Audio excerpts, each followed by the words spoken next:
Welcome back to the channel. It's been a while, so I just thought I'd give you a little tour, not a tour, a little update on what's going on. So quite a few changes in here. The reptile room is still in process of change. Definitely want more nice things to look at. Some of these are only interesting at night. More about that later. Here, I've shown you this pretty much a few times lately. That little expansion chamber on the central heating system, that's got to be moved out of the way by my next door neighbour who's a plumber. And then we can build a bigger 7-foot tall enclosure there for the Asian water monitor. A bit more later, but the retics have moved around. But definitely want to go for more rubbish, isn't it? Too much reflection. More sort of at least some effort of scaping. Nice looking enclosures. Nosy, very nosy indeed. More about those later. Mind your nose. Than just racks or just basic setup. So some of the stuff I've been using, I'll tell you again later, is this time of year oak and beech leaves make a good substrate or add to your substrate. Here's something out my garden, big bunches of old bamboo that I've cut down from the garden, bunched up with green wire. Adds another dimension, for especially for those arboreal snakes. What have we got going on in here? The Asian water monitor.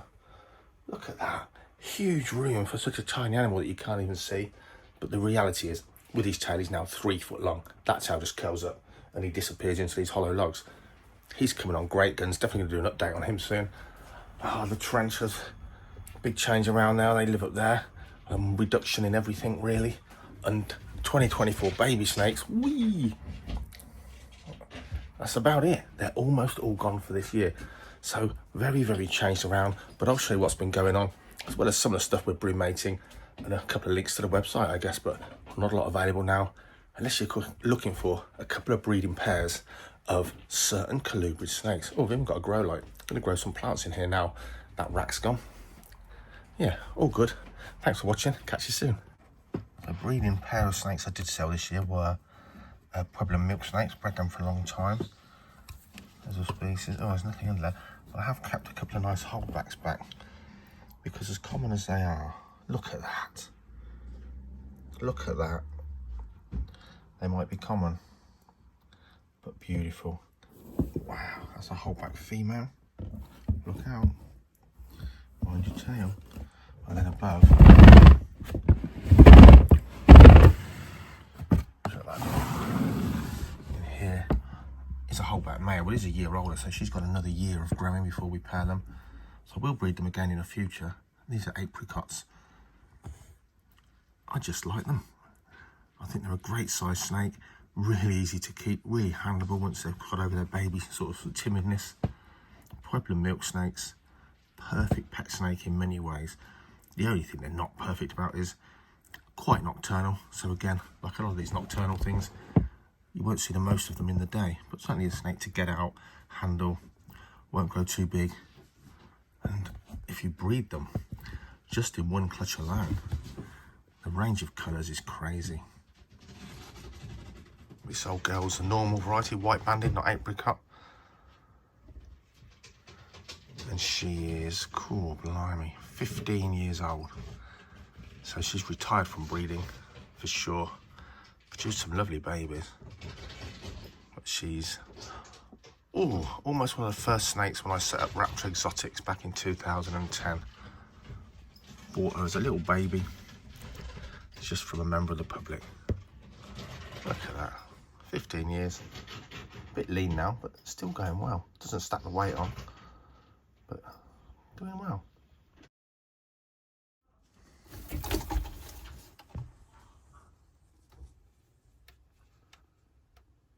Hello. So you can still see there's a bit of nerves there. Obviously that's aggression, but it's nervous aggression. He's getting to be a completely different animal, and that's good, because I don't want to grab him when it's rehoming time.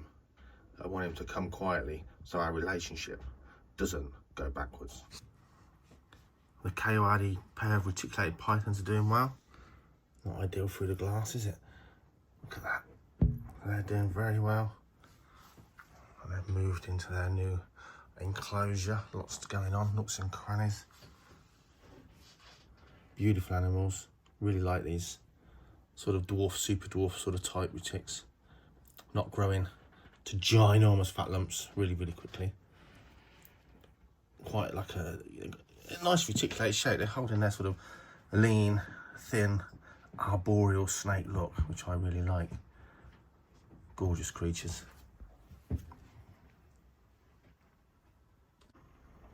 Baron's race, as always, keen to come out and see you.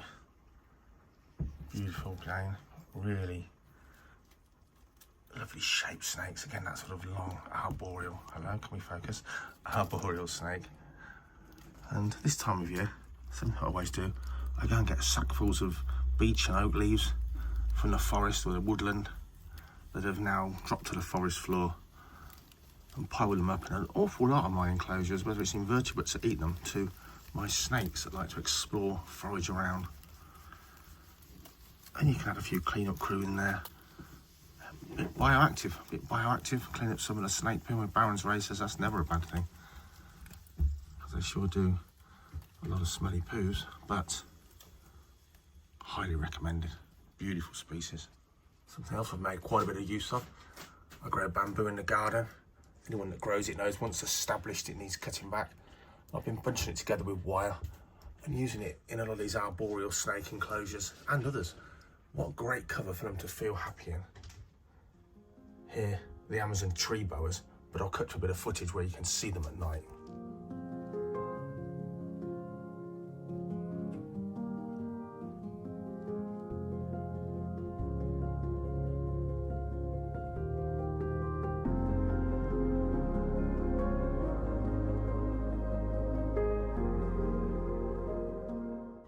Nothing to see in here, but again, really good. We've got a little shelf up there, look.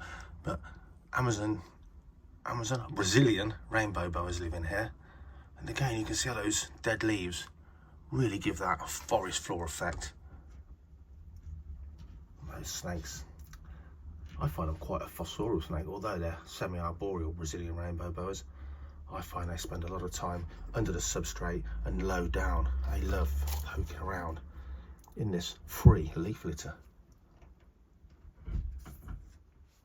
Now in here, for the winter, are my Asclepian snakes.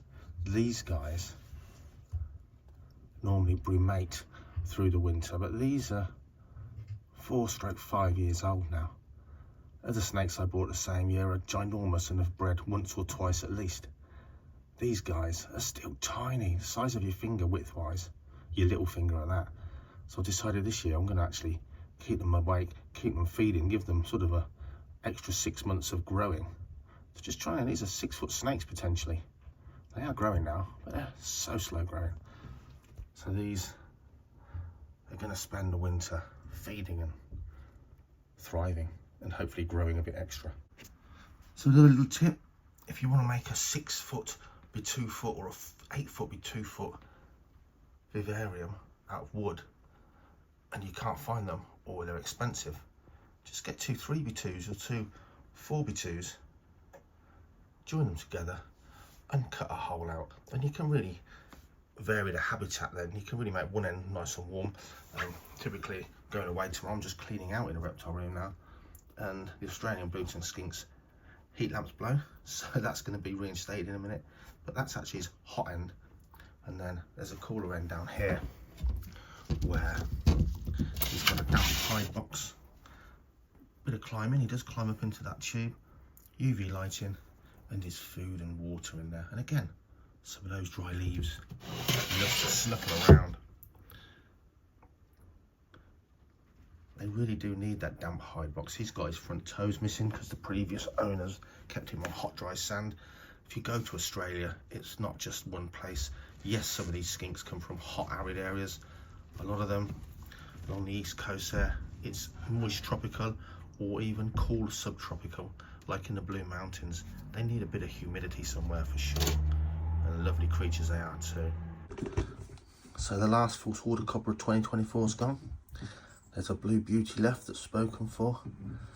The last one. This is the last Russian rat snake, which I'm going to advertise more than just on my website once I come back from my weekend away. Look at that. And a black rat snake too. The last one's all ready to go. No babies left, other than ones like this beautiful young grey-banded kingsnake, which I'm growing on for myself. Look at a fat lump on this Russian rat snake, eating like a pig. Fortunately, the adult male grey-banded is deep in blue. Look at that.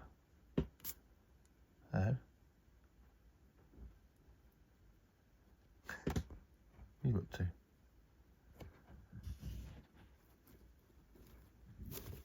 So, not really showing off the beauty of this snake species.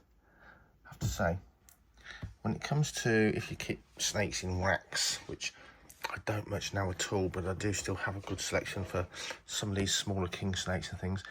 Probably one of the best snakes to keep in racks. Decent sized rack system. They're very much ground living. They don't get too big. If breeding different morphs and things are your thing, some of the smaller king snakes certainly do very, very well indeed in this kind of setup. But of course, it doesn't really show them off, which I don't mind too much when you got something that really pretty nocturnal, like the Eastern king snake. So a really nice setup that looks good for you, that's what you'll have, unless you come in at night. The invertebrates are doing well in here. Whether these little wood lice to the blue spiders. Everyone's doing okay. The little Eastern indigo snake. Look at this guy. He's gone from being shy to he knows when the front opens, food could be coming in there. Maybe more like a false water cobra than a indigo snake. Now he's shied away again now. Grown like a weed already. Can't wait to show you that guy when he's really put on a bit of size. Where is he? Hello. Look at that iconic creature. Red chin Eastern indigo snake. Beautiful. Turned into a great animal. Show you more of him soon.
Now there's nothing more sex mad in the snake world than false water cobras, and that's what they're doing right now.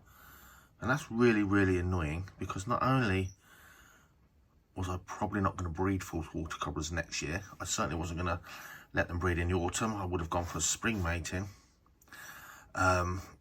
because I wanted to decide whether the female had really stacked on some body mass. They're absolutely in their cool down period. They still feed a little bit, but not heavily at this time of year. And this is what's happened. They've got their own enclosures. This is one enclosure, and this is one enclosure. And there's a hole in the corner that I can leave open during the breeding season to let them get together. And a heavy dog bowl full of water in all the years has kept them apart. I've never had to screw a piece of wood over there. No, she'd actually shove that to one side to get access to the male. So he's really happy. She's a floozy. And I'm actually a little bit annoyed. But then, as those snakes aren't that clever, for sure, the false water cobra is up there when it comes to an intelligent species of snake. So For those of you that don't know, snakes have two winkies, one either side, so whichever side he decides to pull up against his missus, whichever side he decides to lay, he can pop one out or the other one out. The rest of the time they're hidden away inside his cloaca. Kind of, if you was a snake and you had two willies, you really wouldn't want to be dragging them along the floor all day and all night. That'd chafe.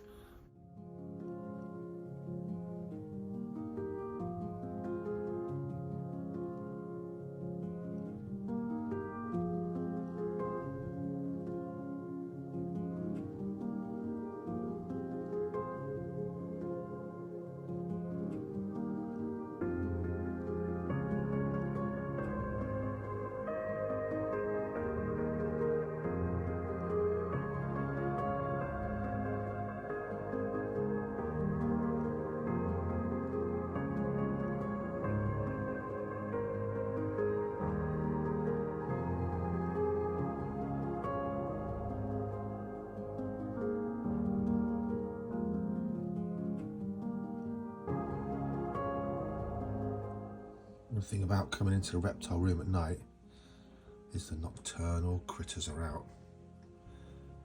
Mangrove snakes, licking and tasting with its tongue, exploring its surroundings. Oh. Always hungry.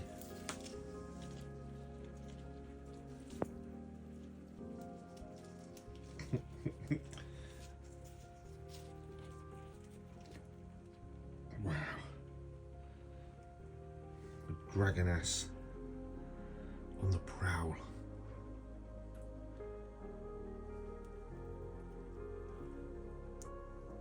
What a beautiful species they really are. Look at that.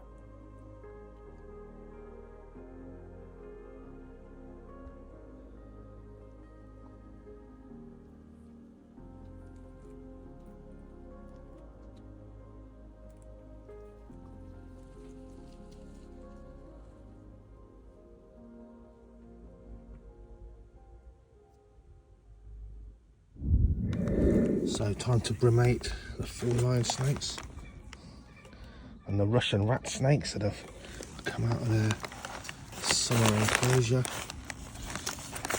Those guys are going to be in a cold place where there'll be heating triggered to come on at about 8 degrees Celsius, just so they don't freeze should we get some super cold weather. So disturb them for now. We're going to get probably 6 months of pretty much sleeping, or rather brumating. So that was the 4-line snakes, and here's another breeding pair of snakes, the Russian rat snakes. Brumate them how you will, but be advised, it's months without food. They still need to drink, and for the most part they will occasionally drink. So once you've settled them down, put a sturdy small water container in there so they can actually drink. They're not hibernating like a mammal, switching off. They're just slowing right down, but they're still capable of moving, tongue flicking, and so on and so forth. Especially these really cold tolerant species like the Russian rat snakes. Slow but steady. So make sure they can drink, but don't let their brumation area get wet, or they'll end up with things like scale rot. So time to move them, protect from freezing, actual freezing, and protect from rats, because rats can chew through this and quite happy to eat inactive reptiles. A little sand lizard baby, still out, nice and warm through the glass. Look at that. If my phone will actually focus, yes. Gorgeous little thing. But because they're active, they probably need a bit more food, so tomorrow morning it's still going to be warm. We'll get some smorgasbord of small crickets and other delights in there for those guys to enjoy. because they're going to have soon a bit of a season to get through, where of course they're going to be living off their body fat, brumating, hibernating if you like. Meanwhile in there, the water snakes, the viperines and the grass snakes, the natrix, no sign of them. So I think they probably now have gone possibly underground for good, but who knows. I did think we'd see something out because it is warm through that front glass, but I think they might be brumating now. No sign of them maybe until the spring.